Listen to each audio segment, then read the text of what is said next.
आप उस हॉस्टल में मौजूद हैं और जब ये विमान वहां पर गिरा था, किन परिस्थितियों में ये हादसा हुआ है, उसी पर एक रिपोर्ट अपने दर्शकों को दिखाएंगे। लेकिन विंग कमांडर अनिल गोयल साहब, पायलट एंड एविएशन स्पेशलिस्ट, हमारे साथ जुड़ रहे हैं। एहसान खालिद साहब जुड़ रहे हैं, जो कि फॉर्मर कमर्शियल एयरलाइंस पायलट है, एविएशन एक्सपर्ट के तौर पर। लेकिन अहमदाबाद में हुए विमान हादसे में यात्री ही नहीं बल्कि कई रेजिडेंट डॉक्टर्स और मेडिकल छात्र भी हादसे का शिकार हो गए। उड़ान भरते ही विमान सिविल अस्पताल के हॉस्टल की इमारत पर जा गिरा और वहां भी लोग इसकी चपेट में आ गए, जहां से ब्रिजेश आपको ये ग्राउंड रिपोर्ट दिखा रहे थे।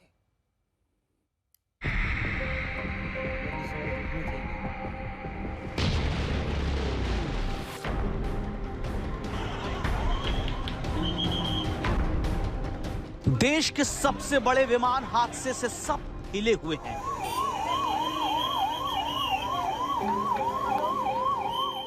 इस हादसे की पहली तस्वीर ने बता दिया कि ये कितना बड़ा क्रैश है।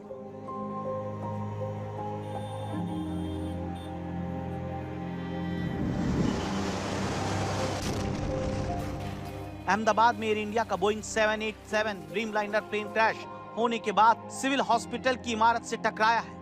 ये देखिए,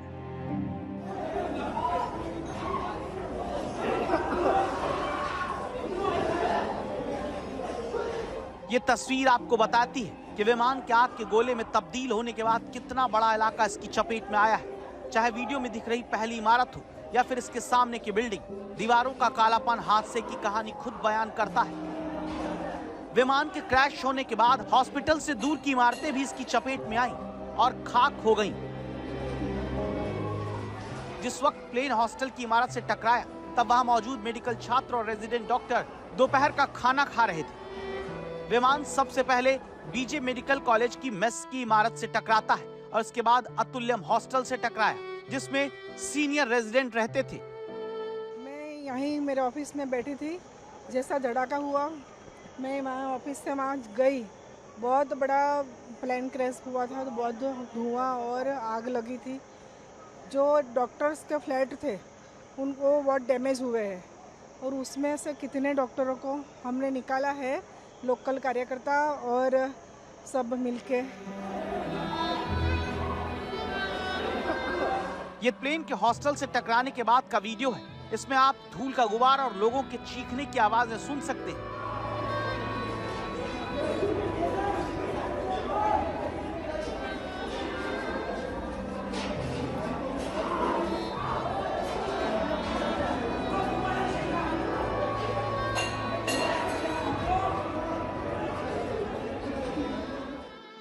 अब आप ये वीडियो देखिए, इसमें प्लेन का एक हिस्सा हॉस्टल बिल्डिंग से अटका हुआ दिखता है। विमान गिरने के बाद विमान के पहिए हॉस्टल बिल्डिंग पर गिर गए हैं। अब हॉस्टल मेस की तस्वीर देखिए। जब प्लेन इस इमारत से टकराया तब वहां लंच चल रहा था। मेस की कैंटीन, जहां प्लेन टकराने से सामान बिखरा, बाहर की तरफ आग लग गई। सिविल अस्पताल के हॉस्टल की इन 4 इमारत में रेजिडेंट डॉक्टर रहते थे। घटना के दौरान हॉस्टल में 50 से 60 इंटर्न डॉक्टर मौजूद थे। और बिल्डिंग के ऊपर की तस्वीरें भी आप देख रहे हैं। चौथा मंजिला इमारत का जो कि डैमेज हो चुका है, यानी कि स्पष्ट तौर पे हम ये समझ सकते हैं कि प्लेन किस तरह से यहाँ पे आके टकराया। और तस्वीरों में आप देख पा रहे हैं एनएसजी जो कमांडोज हैं, वो कमांडो भी यहाँ पे तत्काल प्रभाव से भेज दिए गए हैं। अहमदाबाद पुलिस कमिश्नर और अहमदाबाद सिविल अस्पताल के जो डॉक्टर्स हैं वो भी यहाँ पे मौजूद हैं।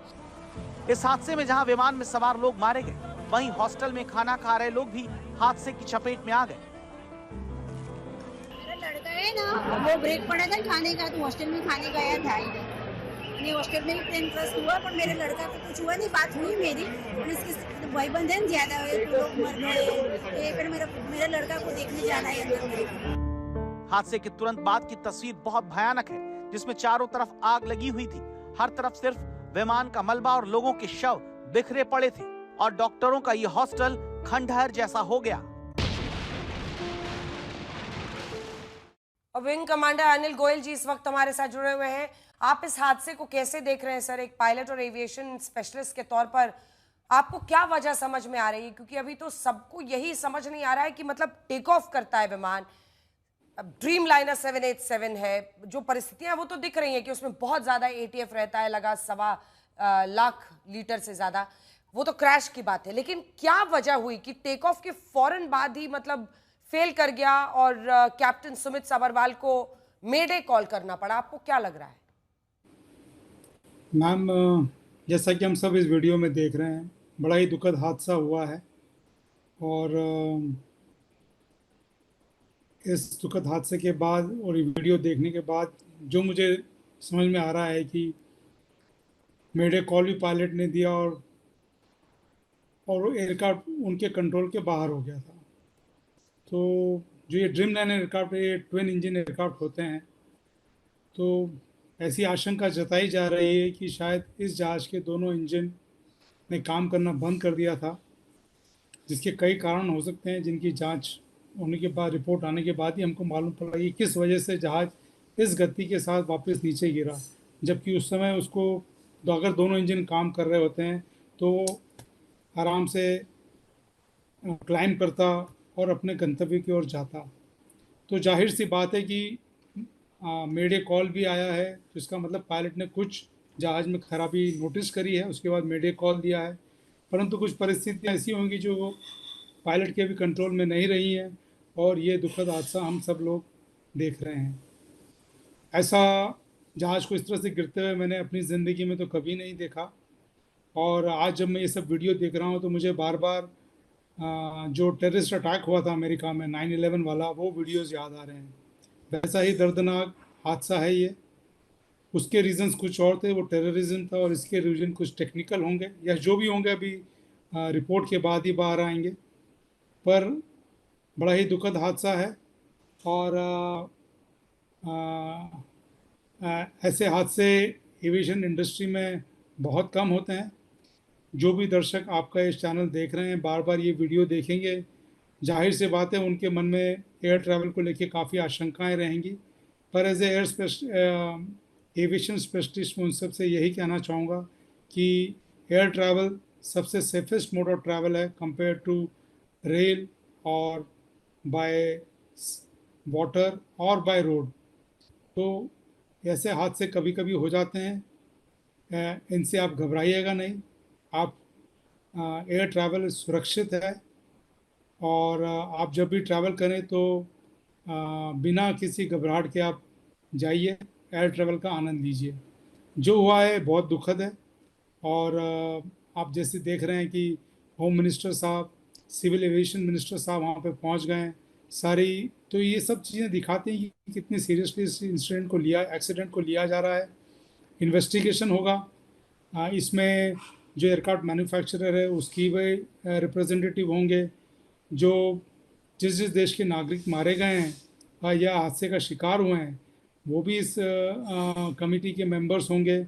और स्पेशली हमारे जो डीजीसीए हैं और जो भी सिविल एविएशन मिनिस्ट्री तय करेगा, वो सब इस इन्वेस्टिगेशन को कार्यान्वित देंगे। बिल्कुल, और कारण तक पहुंचना है, ब्लैक बॉक्स के जरिए पहुंचना है, उसमें भी कितनी जानकारी मिल पाएगी, क्योंकि टाइम बहुत कम था और स्ट्रगल का भी टाइम मतलब पायलट को नहीं मिला।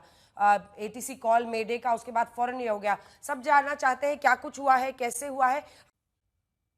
आइए आपको एहसान खालिद जिसे अब जानकारी दिलाते हैं, क्योंकि एहसान साहब, दो चीज़ों पर मैं सवाल आपसे करना चाहती हूँ। क्या ये मुमकिन है कि विमान के टेक ऑफ करते ही, मतलब बोइंग 787 ड्रीमलाइनर जैसे विमान के दोनों इंजन फेल हो जाएं, और दूसरा मेडे के कॉल के जरिए, क्योंकि टाइम ही नहीं मिला सर, मतलब उसके बाद से तो जब से शायद उन्होंने कहा डिसेंट शुरू हुआ, विद इन अ मिनट और लेस देन दैट 50-55 सेकंड में ही विमान क्रैश कर गया।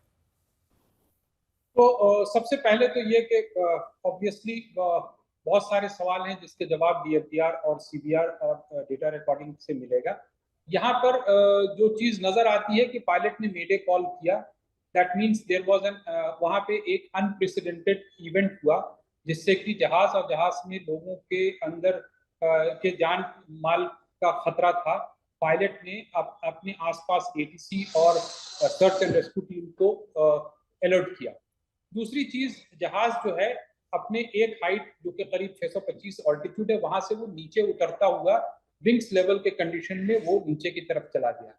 तो क्या ऐसी कोई घटना हुई जिससे कि पायलट का ध्यान उस तरफ गया और लैंडिंग गियर नीचे रहा और वहां पे जो है जो भी लॉस ऑफ पावर हो सकता है उसको वो हैंडल कर रहे थे, तो इन्होंने फ्लाइट पाथ को कंट्रोल करने में एयर स्पीड कम था।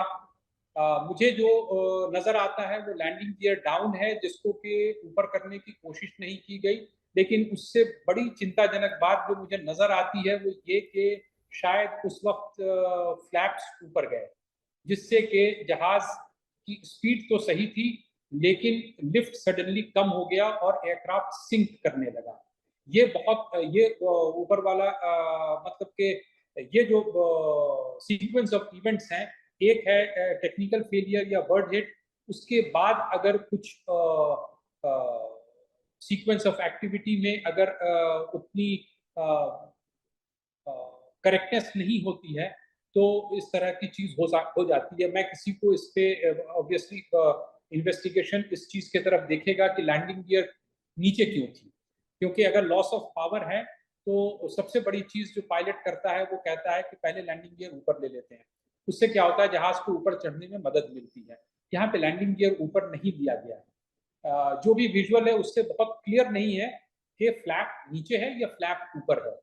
तो जो सबसे बड़ा सवाल जो कि सारे पायलट्स को होगा कि क्या लैंडिंग गियर के जगह पे फ्लैप्स ऊपर चले गए, क्या वो अपने से गए या ऑटोमेटिकली जाने का कोई ऐसे प्रोविजन होता नहीं है। तो अगर वो हो गया है तो ये हादसा कर सकता है। आपको याद होगा दुबई में एक एयरक्राफ्ट दुर्घटनाग्रस्त हुआ था आज से करीब 2-3 साल पहले, मैं डेट नहीं बता सकता हूँ।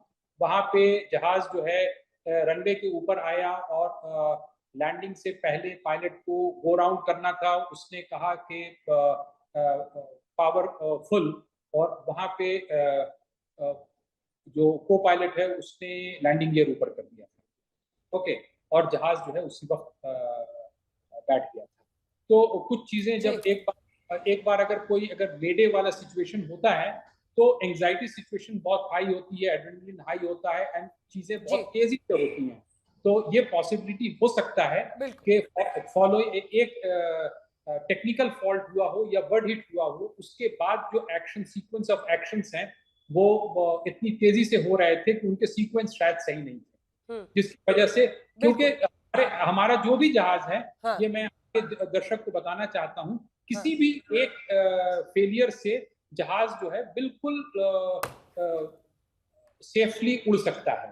मतलब कि जहाज में इंजन फेलियर हो जाए, इंजन फायर हो जाए, कोई आइए आपको सिटिंग अरेंजमेंट जरा दिखाते हैं, क्योंकि सबसे ज्यादा अगर आप देखिए तो अब लोगों को इस बात से लेकर जिस तरह से जान बची है, उनके परिवार के लिए कितनी खुशी की बात होगी आप कल्पना कीजिए। क्योंकि बोइंग 787 जैसा विमान गिरता है, इतना बड़ा आग का गुब्बारा वहां पर बनता है। ये जो आप आगे की सीट देख रहे हैं ना, इसमें देखिए जो इकोनॉमी रो है उसमें 11D, कुल आपको बता दें कुल 242 लोग इस पर सवार थे, 230 यात्री थे, 12 क्रू मेंबर्स थे, पुरुष 81, महिला 100, जो कुल जो भारतीय नागरिक थे।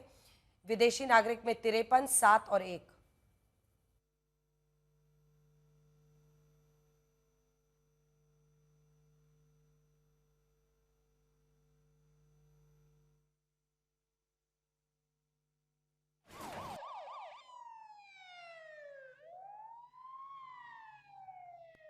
देखें तो दूसरी तरफ विमान में आप देखिएगा जो इकोनॉमी रो है उसमें 11A जो आगे की खिड़की की सीट है, जो पहली रो है उसमें, वहीं पर रमेश जी सवार थे, रमेश विश्वास कुमार।